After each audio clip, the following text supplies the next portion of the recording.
আমি আমার এক্স হাজব্যান্ডের বাড়ির সামনে দাঁড়িয়ে আছি। ওদের বাড়িটা আজ খুব সুন্দর করে সাজিয়েছে।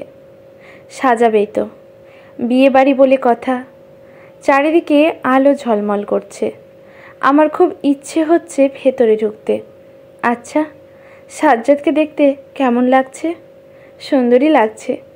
শুনেছি সাজ্জাদের বউ নাকি ভারী সুন্দর। আমার শাশুড়ির পছন্দ আবার খুব ভালো। সাজ্জাদ আর আমি একই অফিসে চাকরি করতাম। আমাদের ডিপার্টমেন্টও একই ছিল। এই জন্য সবসময় আমাদের একসাথে কাজ করা লাগতো। একসাথে কাজ করতে করতে কখন যে মন দেওয়া নেওয়া হয়ে গিয়েছিল আমরা বুঝতেই পারিনি। আমাদের আন্ডারস্ট্যান্ডিংও খুব ভালো ছিল। 2 বছর ডেট করার পরেও আমরা ঠিক করি আমরা বিয়ে করব। সাজ্জাদের ফ্যামিলি বলতে ওর মা আর ওর বড় আপু তনিমা। বড় আপু লন্ডনে স্বামী সন্তান নিয়ে ভালোই আছে। সাজ্জাদের মায়ের এই বিয়েতে আপত্তি ছিল না। তানিমা আপু আমাদের কথা আগে থেকে জানতেন। তানিমা আপুর আমাকে খুব পছন্দ। কুরিয়ারে কত গিফট পাঠাতেন আমার জন্য। সব সময় বলতেন, নিহা, তোমার মতো মেয়ে সাজ্জাদ কীভাবে পেল বলো তো? আমরা তো সাজ্জাদের জন্য এত সুন্দর মেয়ে সারা জীবনেও খুঁজে পেতাম না। সাজ্জাদ তো তখন বলতো, এই তুমি আমার বউটা দিকে নজর দিও না। যা আপু, আমি এত সুন্দরও না। আপনি আমাকে বেশি ভালোবাসেন তো। কত সুন্দর ছিল সেই দিনগুলো। ওর মাই পাপার কাছে বিয়ের প্রস্তাব পাঠালেন। পাপা, মামুনি, আমার ছোট ভাই ঈশান সবাই খুব খুশি। মামুনি আগে থেকেই জানতো আমাদের সম্পর্কের কথা। খুব ধুমধাম করেই আমাদের বিয়ে হয়। বিয়ের পর সাজ্জাদের ভালোবাসা আরও বেড়ে গেল। তনিমা আপু, আমার শাশুড়ি, সবার ভালোবাসায় আমি তখন আকাশে ভাসছি। আমার মাঝে মাঝে মনে হতো আমি যেন স্বর্গে আছি। কিন্তু ওই যে, বেশি সুখ কারো কারো সহ্য হয় না। আমারও হলো না। মেজো কাকার সাথে পাপার জমি জমা নিয়ে অনেক দিন ধরেই সমস্যা চলছিল। এরই জের ধরে মূলত প্রতিশোধ নিতেই মেজো কাকা আমার শাশুড়িকে ফোন করে সব বলে দিলেন যে আমি পাপার পালক কন্যা। মেজো কাকা আমাকে খুবই ভালোবাসেন। ঈশান আর আমি কখনো আলাদা চোখে দেখেননি। উনি এমন করবেন আমি কখনো ভাবতেই পারিনি।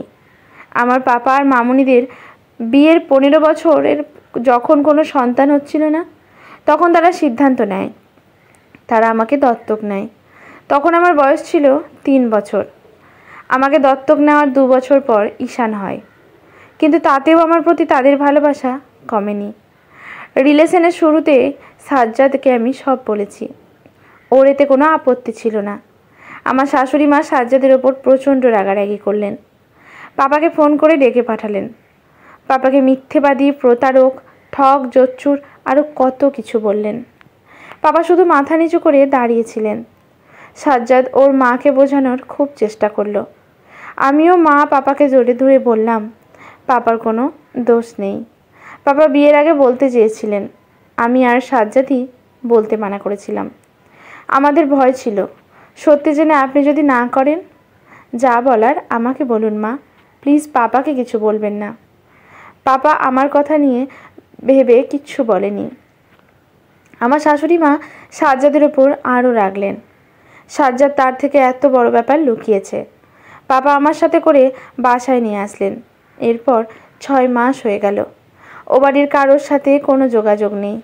প্রথম সাজ্জাদ অবশ্য ফোন করত, কেমন আছো, খেয়েছো, ব্যাস এতটুকু কথা। ও কিছু ওই ব্যাপারে বলতো না। আমিও জিজ্ঞেস করতাম না কিছু। অনেকবার তনিমা আপুর সাথে ফোন টাইট করেছিলাম, কিন্তু আপু ফোন ধরেনি। আমার কাছে সব এলোমেলো লাগতো। মাঝরাতে আজে বাজে স্বপ্ন দেখে চিৎকার করে উঠতাম। মামুনি, ঈশান, পাপা সারা রাত আমার কাছে বসে থাকতো। সাজ্জাদের সাথে আমার দেখাও হয়নি। বিয়ের পর আমি চাকরি ছেড়ে দিয়েছিলাম। ভেবেছিলাম সংসার করব সুন্দর করে। চাকরিটা থাকলেও ওর সাথে দেখা হতো। এইভাবেই সব চলছিল। হঠাৎ সাজ্জাদ একদিন ফোন করে বলল, নিহা, তোমার সামনে দাঁড়িয়ে কথা বলার মতো সাহস আমার নেই। আমি খুব চেষ্টা করেছি, পারিনি। আমাকে মাফ করে দিও। ডিভোর্স পেপার পাঠাচ্ছি, সই করে দিও। পাপা খুব চেষ্টা করলেন, নিজের আত্মসম্মান ভুলে আমার জন্য আমার শাশুড়ি মার হাতে পায়ে ধরলেন। কিন্তু আমার শাশুড়ি মা কিছুতেই আমাকে রাখবেন না।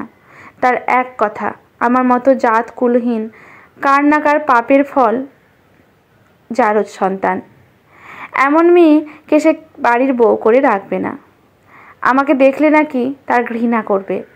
আমার হাতের খাবার খেলে এতদিনে তাতেই নাকি তার বমি পায় এখন মনে করে। আমি ওই দিন খুব কেঁদেছিলাম, পাপাকে জড়িয়ে খুব কাঁদছিলাম। নিজেকে খুব ছোট মনে হচ্ছিল। পাপাকে বলছিলাম, আমাকে জন্ম দিয়ে আমার বাবা মা আমাকে ফেলে দিয়ে গেছে, এতে আমার দোষ কোথায়? আমি তো অপপুত্র নই। পাপা শুধু আমার মাথায় হাত দিয়ে বললেন, তুমি আমাদের মেয়ে, আর এটাই তোমার পরিচয়। নিজেকে তুচ্ছ মনে করো না। ওদের মন মানসিকতা ছোট, ওরা তুচ্ছ। পাপার কথা আমি মেনেছি, নিজেকে তুচ্ছ ভাবিনি। আগামী সপ্তাহে আমার ফ্লাইট। সিঙ্গাপুরে একটা বড় মাল্টিন্যাশনাল কোম্পানিতে আমার চাকরি হয়ে গেছে।